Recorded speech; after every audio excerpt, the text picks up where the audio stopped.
হাসরের ময়দানে বিচার দিবসের পর আমাদের সকলকে পুলসিরাত পার হতে হবে। পুল শব্দটি ফার্সি, এর অর্থ সেতু।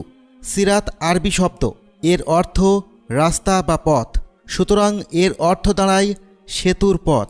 পুলসিরাত পার না হয়ে হাসরের ময়দান থেকে জান্নাতে যাওয়া যাবে না। বিচারের পর হাসরের মাঠ থেকে পুলসিরাত পার হয়ে জান্নাতের দিকে যেতে হবে। এই পুল পার হতে পৃথিবীর হিসেবে 30,000 বছর সময় লাগবে। পুলসিরাতের নিচেই থাকবে জাহান্নাম এবং পুলসিরাতের শেষে থাকবে জান্নাত। এটি হবে চুলের চেয়েও সরু ও তরবারির চেয়েও ধারালো। এর ওপর লোহার শেকল ও কাঁটা থাকবে। সেখানে কোনো আলো থাকবে না। যার যার আমলের আলো দিয়ে সে পথ অতিক্রম করতে হবে।